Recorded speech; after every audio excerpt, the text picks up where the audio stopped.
Ziemlich spannend ist die Anbindung von Motion Desk und damit die Erschließung der DSpace-Toolkette zur Absicherung von autonomen Fahrfunktionen.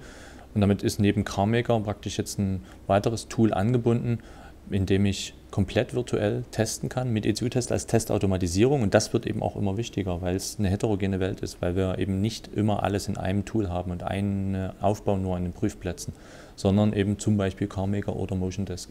Ja. Und gerade CarMaker ist auch ein gutes Beispiel, wo wir jetzt wirklich Ende zu Ende eine schöne Verarbeitung in ECU-Test anbieten können. Da haben wir jetzt mit dem neuen Medienport über den Medienzugriff dann Videos und Frames verfügbar, sowohl im Testfall als auch in der Trace-Analyse, können dann entsprechende Videoanalyse fahren, können auch im Nachgang im Autospy-Viewer dann sehr schön synchron sowohl Signale als auch Videoframes betrachten, können dann nochmal entsprechende Marker setzen, also wirklich jetzt eine runde Sache. Gerade im Hinblick auf die Analyse auch sehr spannend. Rund um ECU-Test, nämlich mit TestGuide, gibt es einen neuen Anwendungsfall und damit auch ein neues Feature, nämlich einmal durchgeführte Tests im Nachgang nochmal mit Trace-Analysen nachzubewerten. Und das nicht nur exemplarisch oder von Hand, sondern vollautomatisch. Das ist ein Ansatz, der ist jetzt mit der neuen Version von ECU-Test dann auch in TestGuide verfügbar. Das heißt, ich kann direkt aus TestGuide heraus auf durchgeführten Testumfängen und deren Messaufzeichnung, also den Traces oder den Videos, nachgelagert Analysen vollautomatisch durchführen und somit meine Testtiefe praktisch nachträglich auch nochmal stark erhöhen. Entweder auf Bedarf oder vollautomatisch im normalen Regressionstest mit. Ja. Und gerade in der Aufnahmesteuerung, da haben wir auch einiges getan, um das nochmal einfacher und flexibler zu gestalten. Da haben wir jetzt zum Beispiel beim Autostart-Stopp die Möglichkeit, Pre- und Post-Condition auszublenden. Wir haben beim Start-Trace und beim Stop-Trace die Möglichkeit, alle Aufnahmegruppen auf einmal zu starten oder zu stoppen.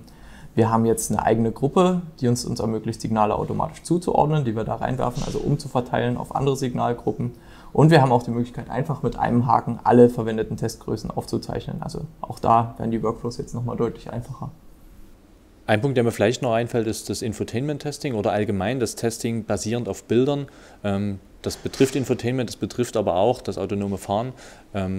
Relativ einfache Features, heutzutage einfache Features wie Texterkennung, kommen praktisch durch die Integration in den ECU-Test. Gerade im neuen Release auch nochmal voll zur Geltung. Das heißt, einfache Features, vermeintlich einfache Features wie Find Text kann ich dann zum Testen einsetzen. Und zwar nicht, indem ich programmieren muss, sondern die sind einfach da im Tool, kann ich verwenden. Also ich denke mal, Manuel, das erste und wirklich Beste, was mir dabei einfällt, ist, dass das Release jetzt schon da ist. Also dass wir wirklich so früh im Jahr die 2020.1 mit so vielen neuen Features schon rausbringen können, die Anwender jetzt nicht warten müssen. Auch da sind einige Sachen dabei, da haben wir Anwender, die warten darauf und das kommt jetzt im ersten Quartal. Ja, das ist ein guter Punkt. Das hatten wir ja beim letzten Release praktisch angekündigt, dass wir gesagt haben, wir werden in diesem Jahr 4 Releases rausbringen, im letzten Jahr waren es 2. Und zwar nicht mit dem Ziel, dass dann irgendwelche halbfertigen Features drin sind, sondern dass wir es schaffen in einer gewissen Chronologie. Und genau das ist jetzt der erste Schritt dahin, Feature für Feature nacheinander produktiv zu bekommen, beim Kunden zum Einsatz zu bekommen und den Mehrwert eben dann zu schaffen, wenn wir die Features fertig haben und nicht erst nach einem halben Jahr. Das ist eigentlich eine super Sache. Also praktisch jedes Feature, was du jetzt gerade gesagt hattest, hätte letztes Jahr noch ein Vierteljahr länger sozusagen gedauert, bis es beim Kunden wäre. Das sind wir jetzt. Inhaltlich ist aber neben den Features auch trotzdem noch ganz viel an zum Beispiel auch Usability-Punkten geworden, finde ich ziemlich bemerkenswert. Gerade das Feature Easy Insert kann jetzt praktisch alles. Also ich kann mit einem Tastenklick, Steuerung, Leertaste, kann ich alles auf einmal sehen, suchen, finden. Ich kann Testfälle auch als Anfänger sehr schnell damit zusammenbauen und gleichzeitig ist es ein totales Profi-Feature, weil ich dort in null Zeit praktisch meine Testfälle programmieren kann, ohne die Maus zu nehmen und trotzdem eine geführte Oberfläche habe. Das ist eine super Sache und auch das ist jetzt schon verfügbar. Also ich glaube, für mich war es am schönsten zu sehen und hat mir auch am meisten Spaß gemacht, was für eine Erfolgsgeschichte der Autospy Viewer jetzt war, schon in der 8.1 im letzten Release. Die Jungs sitzen ja bei mir mit dem gleichen Team und da sieht man, die kriegen viel Feedback, sehr viel positives Feedback auch, geben sich aber auch sehr viel Mühe, das weiterzuentwickeln und ich glaube, das ist eine Sache, das hat unglaublich Potenzial. Gerade, ich habe es vorhin schon erwähnt, bei der Videoanalyse die Möglichkeit, Synchronsignale und Videos anzugucken und da haben wir jetzt einfach einen Signalbetrachter, der viel mehr Möglichkeiten für die Anwender bietet. Also das ist eine runde Sache. Und das macht auch einfach Spaß, die Entwicklung da zu beobachten. Ja, das hat kleine Änderungen, haben dort immer einen kleinen Riesen-Impact. Das ist eine super Sache. Mir fällt eigentlich was Ähnliches ein rund um das Thema Infotainment-Testing, Texterkennung. Das ist jetzt keine neue Erfindung, da gibt es Bibliotheken, Texterkennung gibt es schon seit langem. Das aber in einer robusten Lösung in ein Tool zu bringen und dann zu sehen, wie Leute damit ganz einfach Testfälle erstellen können, das finde ich ziemlich bereichernd, muss ich sagen. Und da haben wir jetzt auch gerade durch das Feedback, was wir von der letzten Version bekommen haben von den Anwendern und die Entwicklung, die jetzt weitergegangen ist, nochmal einen ganz engen Draht dazu. Das heißt also, ein Test, wo ich früher gesagt hätte, den muss jemand skripten, den sehe ich jetzt dort in einfachen Bausteinen aufgebaut. Das ist echt super. Es macht richtig Spaß, das einfach nur zu sehen, wie einfach das dann auch ist, solche Tests zu schreiben. Ja. Ich muss auch sagen, für mich war noch ein persönliches Highlight, dass wir jetzt auch das DLT-Protokoll fürs Logging eigentlich recht vollumfänglich anbieten können, Diagnostic Log and Trace. Also da haben wir Anwender, die sind da sehr interessiert, die sind mit uns quasi an der Speerspitze in der Entwicklung mit dabei, gucken sich jedes Feature-Set an und da haben wir jetzt einfach eine runde Sache geschaffen, von einer einfachen Aufnahmesteuerung bis hin in die Trace-Analyse mit einer API-Anbindung. Und da habe ich selbst mitentwickelt und gemerkt, da sind Leute dahinter, die haben daran Spaß.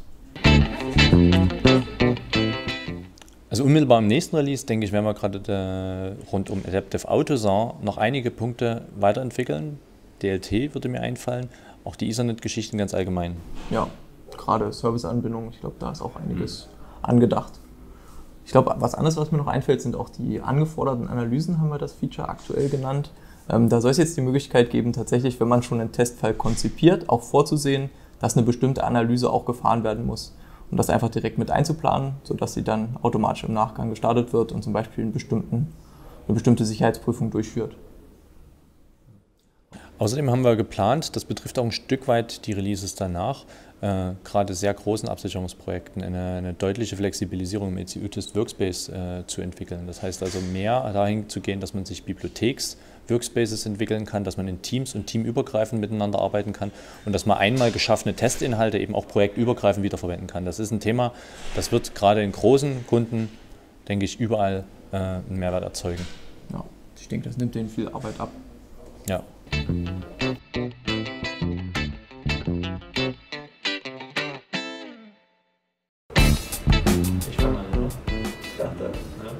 Nee, weiß ich, das habe ich auch gar nicht gesagt, aber ich dachte, ich sag's lieber gleich an der Stelle, bevor ich es dann später vergesse, weil sonst passt meine Antwort nicht zu der angefleckten Frage. Das ist ja komisch. Und wenn wir das Satz für Satz machen. Du weißt doch nicht, wie gut man heutzutage schneiden kann, ne? Ja, genau. Deepfakes. Euer Feature ist. Subjekt-Prädikat. Ist doch nicht so schön. Ja, aber das ist alles, was ich gesagt habe, sage ich ja danach nochmal. Also vorhin.